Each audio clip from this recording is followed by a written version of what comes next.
السلام علیکم ورحمۃ اللہ وبرکاتہ۔ سیرت النبی صلی اللہ علیہ وسلم کا جو سلسلہ چل رہا تھا اس کا اگلا حصہ پیش خدمت ہے۔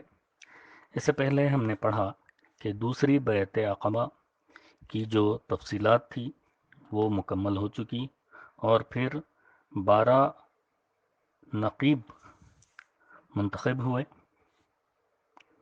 اب اس کے آگے یہ خبر قریش کے کانوں تک پہنچی تو غم و علم کی شدت سے ان کے اندر کہرام مچ گیا، کیونکہ اس جیسی بیعت کے جو نتائج ان کی جان و مال پر مرتب ہو سکتے تھے اس کا انہیں اچھی طرح اندازہ تھا۔ چنانچہ صبح ہوتے ہی ان کے روسا اور اکابر مجرمین کے ایک بھاری بھرکم وفد نے اس معاہدے کے خلاف سخت احتجاج کے لیے اہل یثرب کے خیموں کا رخ کیا اور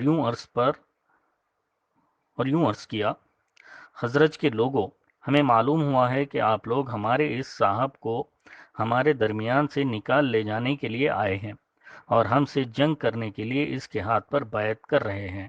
حالانکہ کوئی عرب قبیلہ ایسا نہیں جس سے جنگ کرنا ہمارے لیے اتنا زیادہ ناگوار ہو جتنا آپ حضرات سے ہے، لیکن چونکہ مشرکین خزرج اس بیعت کے بارے میں سرے سے کچھ جانتے ہی نہ تھے، کیونکہ یہ مکمل رازداری کے ساتھ رات کی تاریکی میں زیر عمل آئی تھی، اس لیے ان مشرکین نے اللہ کی قسم کھا کھا کر یقین دلایا کہ ایسا کچھ ہوا ہی نہیں ہے، ہم اس طرح کی کوئی بات سرے سے جانتے ہی نہیں۔ بالآخر یہ وفد عبداللہ بن ابی بن سلول کے پاس پہنچا۔ وہ بھی کہنے لگا: یہ باطل ہے، ایسا نہیں ہوا ہے، اور یہ تو ہو ہی نہیں سکتا کہ میری قوم مجھے چھوڑ کر اس طرح کا کام کر ڈالے۔ اگر میں یثرب میں ہوتا تو بھی مجھ سے مشورہ کیے بغیر میری قوم ایسا نہ کرتی۔ باقی رہے مسلمان تو انہوں نے کنکھیوں سے ایک دوسرے کو دیکھا اور چپی سادھ لی۔ ان میں سے کسی نے ہاں یا نہیں کے ساتھ زبان ہی نہیں کھولی۔ آخر روسائے قریش کا رجحان یہ رہا کہ مشرکین کی بات سچ ہے، اس لیے وہ نامراد واپس چلے گئے۔ روسائے مکہ تقریباً اس یقین کے ساتھ پلٹے تھے کہ یہ خبر غلط ہے، لیکن اس کی کرید میں وہ برابر لگے رہے۔ بالآخر انہیں یقینی طور پر معلوم ہو گیا کہ خبر صحیح ہے اور بیعت ہو چکی ہے، لیکن یہ پتہ اس وقت چلا جب حجاج اپنے اپنے وطن روانہ ہو چکے تھے، اس لیے ان کے سواروں نے تیز رفتاری سے اہل یثرب کا پیچھا کیا، لیکن موقع نکل چکا تھا۔ البتہ انہوں نے سعد بن عبادہ اور منذر بن عمرو کو دیکھ لیا اور انہیں جا کھدیڑا، لیکن منذر زیادہ تیز رفتار ثابت ہوئے اور نکل بھاگے۔ البتہ سعد بن عبادہ پکڑے گئے اور ان کا ہاتھ گردن کے پیچھے انہی کے کجاوے کی رسی سے باندھ دیا گیا، پھر انہیں مارتے پیٹتے اور بال نوچتے ہوئے مکہ لے جایا گیا، لیکن وہاں مطعم بن عدی اور حارث بن حرب بن امیہ نے آ کر چھڑا دیا، کیونکہ ان دونوں کے جو قافلے مدینے سے گزرتے تھے وہ سعد ہی کی پناہ میں گزرتے تھے۔ ادھر انصار ان کی گرفتاری کے بعد باہم مشورہ کر رہے تھے کہ کیوں نہ دھاوا بول دیا جائے، مگر اتنے میں وہ دکھائی پڑ گئے۔ اس کے بعد تمام لوگ بخیریت مدینہ پہنچ گئے۔ یہی عقبہ کی دوسری بیعت ہے جسے بیعت عقبہ کبریٰ کہا جاتا ہے۔ یہ بیعت ایک ایسی فضا میں زیر عمل آئی جس پر محبت و وفاداری، منتشر اہل ایمان کے درمیان تعاون و تناصر، باہمی اعتماد اور جاں سپاری و شجاعت کے جذبات چھائے ہوئے تھے۔ چنانچہ یثربی اہل ایمان کے دل اپنے کمزور مکی بھائیوں کی شفقت سے لبریز تھے۔ ان کے اندر ان بھائیوں کی حمایت کا جوش تھا اور ان پر ظلم کرنے والوں کے خلاف غم و غصہ تھا۔ ان کے سینے اپنے اس بھائی کی محبت سے سرشار تھے جسے دیکھے بغیر محض للہ فی اللہ اپنے بھائی قرار دے لیا تھا، اور یہ جذبات و احساسات محض کسی عارضی کشش کا نتیجہ نہ تھے جو دن گزرنے کے ساتھ ختم ہو جاتی تھی، بلکہ یہ اس کا منبع ایمان باللہ، ایمان بالرسول اور ایمان بالکتاب تھا، یعنی وہ ایمان جو ظلم و عدوان کی کسی بڑی سے بڑی قوت کے سامنے سرنگوں نہیں ہوتا، وہ ایمان کہ جب اس کی باد بہاری چلتی ہے تو عقیدہ و عمل میں عجائبات کا ظہور ہوتا ہے۔ اسی ایمان کی بدولت مسلمانوں نے صفحات زمانہ پر ایسے ایسے کارنامے ثبت کیے اور ایسے ایسے آثار و نشانات چھوڑے کہ ان کی نظیر سے ماضی و حاضر خالی ہیں اور غالباً مستقبل بھی خالی ہی رہے گا۔ جب دوسری بیعت عقبہ مکمل ہو گئی، اسلام کفر و جہالت کے صحرا میں اپنے ایک وطن کی بنیاد رکھنے میں کامیاب ہو گیا، اور یہ سب سے اہم کامیابی تھی جو اسلام نے اپنی دعوت کے آغاز سے اب تک حاصل کی تھی۔ تو رسول اللہ صلی اللہ علیہ وسلم نے مسلمانوں کو اجازت مرحمت فرمائی کہ وہ اپنے اس نئے وطن کی طرف ہجرت کر جائیں۔ ہجرت کے معنی یہ تھے کہ سارے مفادات تج کر اور مال کی قربانی دے کر محض جان بچا لی جائے، اور وہ بھی یہ سمجھتے ہوئے کہ یہ جان بھی خطرے کی زد میں ہے۔ ابتدائے راہ سے انتہائے راہ تک کہیں بھی ہلاک کی جا سکتی ہے، پھر سفر بھی ایک مبہم مستقبل کی طرف ہے۔ معلوم نہیں آگے چل کر ابھی کون کون سے مصائب اور غم و علم رونما ہوں گے۔ مسلمانوں نے یہ سب کچھ جانتے ہوئے ہجرت کی ابتدا کر دی۔ ادھر مشرکین نے بھی ان کی روانگی میں رکاوٹیں کھڑی کرنی شروع کی، کیونکہ وہ سمجھ رہے تھے کہ اس میں خطرات مضمر ہیں۔ ہجرت کے چند نمونے پیش خدمت ہیں۔ سب سے پہلے مہاجر ابو سلمہ رضی اللہ عنہ تھے۔ انہوں نے ابن اسحاق کے بقول بیعت عقبہ کبریٰ سے 1 سال پہلے ہجرت کی تھی۔ ان کے ہمراہ ان کے بیوی بچے بھی تھے۔ جب انہوں نے روانہ ہونا چاہا تو ان کے سسرال والوں نے کہا کہ یہ رہی آپ کی بیگم، اس کے متعلق تو آپ ہم پر غالب آ گئے، لیکن یہ بتائیے کہ یہ ہمارے گھر کی لڑکی آخر کس بنا پر ہم آپ کو چھوڑ دیں کہ آپ اسے شہر شہر گھماتے پھریں؟ چنانچہ انہوں نے ان سے ان کی بیوی چھین لی۔ اس پر ابو سلمہ کے گھر والوں کو تاؤ آ گیا اور انہوں نے کہا کہ جب تم لوگوں نے اس عورت کو ہمارے آدمی سے چھین لیا تو ہم اپنا بیٹا اس عورت کے پاس نہیں رہنے دے سکتے۔ چنانچہ دونوں فریق نے اس بچے کو اپنی اپنی طرف کھینچا، جس سے اس کا ہاتھ اکھڑ گیا اور ابو سلمہ کے گھر والے اس کو اپنے پاس لے گئے۔ خلاصہ یہ کہ ابو سلمہ نے تنہا مدینے کا سفر کیا۔ اس کے بعد ام سلمہ کا حال یہ تھا کہ وہ اپنے شوہر کی روانگی اور اپنے بچے سے محرومی کے بعد روزانہ صبح صبح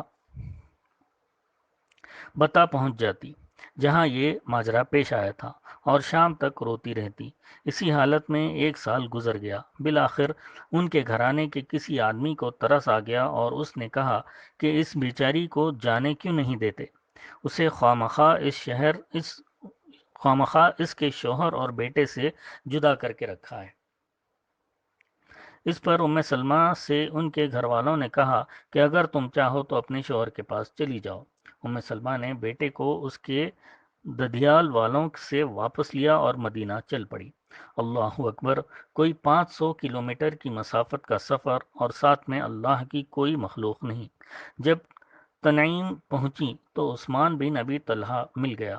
اسے حالات کی تفصیل معلوم ہوئی تو مشالات کرتا ہوا مدینہ پہنچانے لے گیا، اور جب قبا کی آبادی نظر آئی تو بولا تمہارا شوہر اسی بستی میں ہے، اسی میں چلی جاؤ، اللہ برکت دے۔ اس کے بعد وہ مکہ پلٹ آیا۔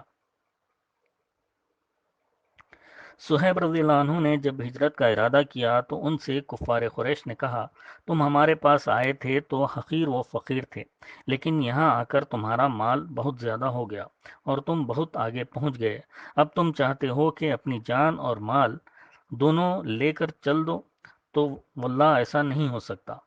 صہیب رضی اللہ عنہ نے کہا اچھا یہ بتاؤ کہ اگر میں اپنا مال چھوڑ دوں تو تم میری راہ چھوڑ دو گے؟ انہوں نے کہا ہاں۔ صہیب رضی اللہ عنہ نے کہا اچھا تو پھر ٹھیک ہے، چلو میرا مال تمہارے حوالے۔ رسول اللہ صلی اللہ علیہ وسلم کو اس کا علم ہوا تو آپ صلی اللہ علیہ وسلم نے فرمایا صہیب رضی اللہ عنہ نے نفع اٹھایا، صہیب رضی اللہ عنہ نے نفع اٹھایا، یعنی انہوں نے یہ بہترین تجارت فرمائی کہ اپنا مال چھوڑ دیا اور اپنی آخرت کو سنوارنے کے لیے مدینہ ہجرت کر گئے۔ عمر بن خطاب رضی اللہ عنہ، ایاس بن ابی ربیعہ اور ہشام بن عاص بن وائل نے آپس میں طے کیا کہ فلاں جگہ صبح صبح اکٹھے ہو کر وہیں سے مدینہ کو ہجرت کی جائے گی۔ عمر رضی اللہ عنہ اور عیاش تو وقت مقررہ پر آ گئے، لیکن حشام کو قید کر لیا گیا۔ پھر جب یہ دونوں حضرات مدینہ پہنچ کر قبا میں اتر چکے تو عیاش کے پاس ابو جہل اور اس کا بھائی حارث پہنچے۔ تینوں کی ماں ایک تھی۔ ان دونوں نے عیاش رضی اللہ عنہ سے کہا، تمہاری ماں نے نظر مانی ہے کہ جب تک وہ تمہیں دیکھ نہ لے گی سر میں کنگھی نہ کرے گی اور دھوپ چھوڑ کر سائے میں نہ آئے گی۔ یہ سن کر عیاش رضی اللہ عنہ کو اپنی ماں پر ترس آ گیا۔ عمر رضی اللہ عنہ نے یہ کیفیت دیکھ کر عیاش رضی اللہ عنہ سے کہا، دیکھو اللہ کی قسم یہ لوگ تم کو محض تمہارے دین سے فتنے میں ڈالنا چاہتے ہیں، لہٰذا ان سے ہوشیار رہو۔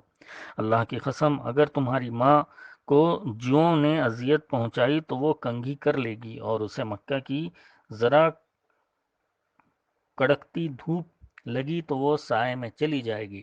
مگر عیاش نہ مانے، انہوں نے اپنی ماں کی قسم پوری کرنے کے لیے ان دونوں کے ہمراہ نکلنے کا فیصلہ کر لیا۔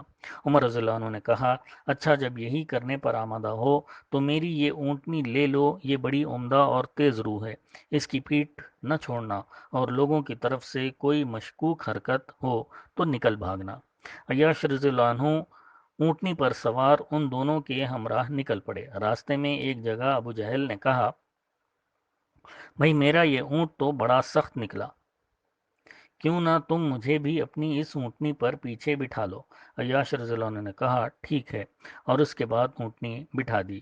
ان دونوں نے بھی اپنی اپنی سواریاں بٹھائیں تاکہ ابو جہل عیاش رضی اللہ عنہ کی اونٹنی پر بیٹھ جائے، لیکن جب تینوں زمین پر آ گئے تو یہ دونوں اچانک عیاش رضی اللہ عنہ پر ٹوٹ پڑے اور انہیں رسی سے جکڑ کر باندھ دیا اور اسی بندھی ہوئی حالت میں دن کے وقت مکہ لائے اور کہا کہ اے اہل مکہ، اپنے بیوقوفوں کے ساتھ ایسا ہی کرو جیسا ہم نے اپنے اس بیوقوف کے ساتھ کیا ہے۔ عازمین ہجرت کا علم ہو جانے کی صورت میں ان کے ساتھ مشرکین جو سلوک کرتے تھے اس کے یہ تین نمونے ہیں، لیکن ان سب کے باوجود لوگ آگے پیچھے پے در پے نکلتے ہی رہے۔ چنانچہ بیعت عقبہ کبریٰ کے صرف 2 ماہ چند دن بعد مکہ میں رسول اللہ صلی اللہ علیہ وسلم، ابو بکر صدیق رضی اللہ عنہ اور علی رضی اللہ عنہ کے علاوہ کچھ ایسے مسلمان ضرور رہ گئے تھے جنہیں مشرکین نے زبردستی روک رکھا تھا۔ ان دونوں حضرات ابو بکر صدیق رضی اللہ عنہ اور علی رضی اللہ عنہ کو بھی رسول اللہ صلی اللہ علیہ وسلم نے روک رکھا تھا۔ رسول اللہ صلی اللہ علیہ وسلم بھی اپنا ساز و سامان تیار کر کے روانگی کے لیے اللہ تعالیٰ کے حکم کا انتظار کر رہے تھے۔ ابو بکر صدیق رضی اللہ عنہ کا رخت سفر بھی بندھا ہوا تھا۔ انشاءاللہ تعالیٰ اس کے بعد اگلی نشست میں بیان کیا جائے گا۔